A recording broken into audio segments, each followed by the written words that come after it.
here I'm working now on the last tier on the girdle before the on the pavilion before the girdle, and it is very tricky, very tricky. So after I do these two, these are one tier basically, but they're all different settings. Each floor is a different setting, as I've already told you, and very tricky. I have to be extremely careful. And then after that, I do the girdle and move on, transfer the dot, and go to the crown.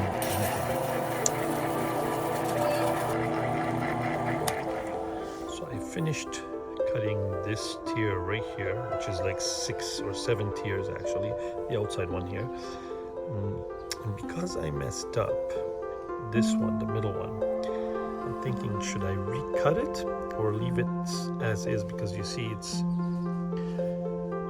if I leave it like this, I will have to lose a lot of stone from going the girdle this way to bring this to the edge. You see, this point here should be right here in the original design. So what I'm thinking, I just leave it as is, polish this, and add a few more accents here at the points and in between these facets, just a polishing accents, and that will save me a lot of weight on the stone because it's a beautiful stone. I don't know, and it will still look fantastic.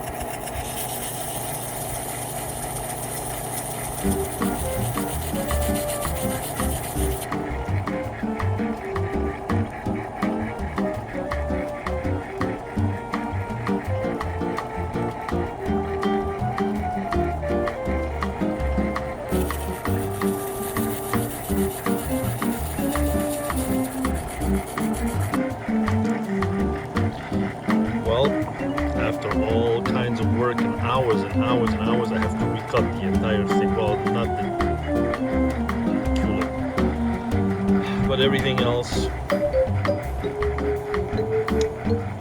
I have to redo it. I made a big boo-boo, so I have to recut. My angles were off. So here we go again. Sorry about the autofocus there, it's not working.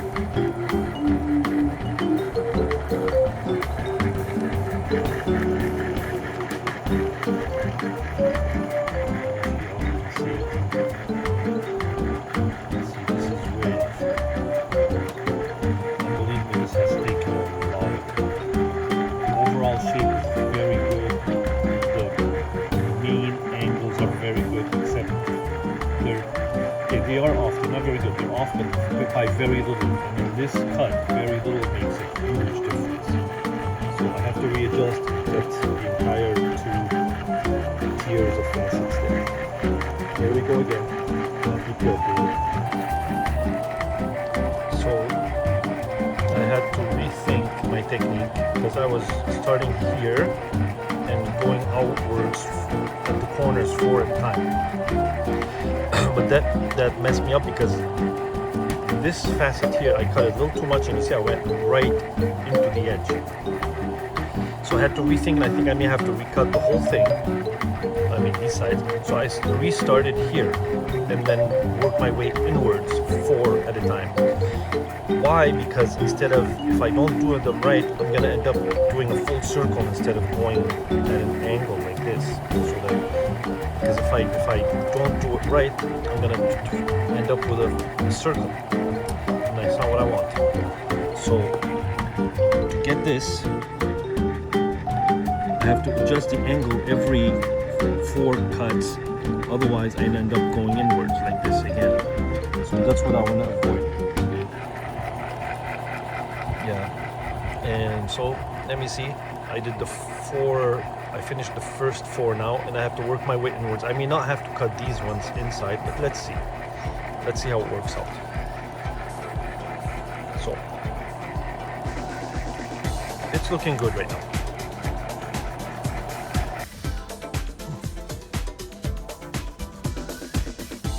Sort of polish this thing.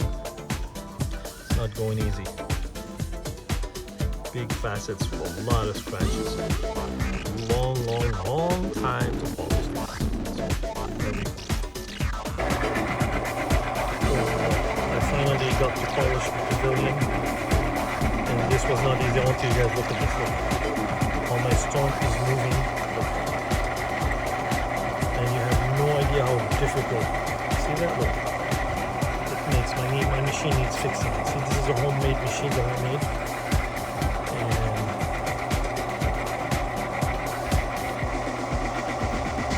wow, this was not easy. Few modifications. Not very many, like just a couple little ones, because I don't want to cut this here and shrink the size of the stone. I decided I want to keep the weight, and so instead of this here coming right to the end, I added a couple more here, little ones, and little accents. And I think I need to polish just a little bit better still, but it's so difficult. This has been a hard pavilion to cut. However, the overall shape is fantastic. Next is transfer docks and start doing the crown and the table. And that is going to be on the next video. Alright, see you all later. Bye for now.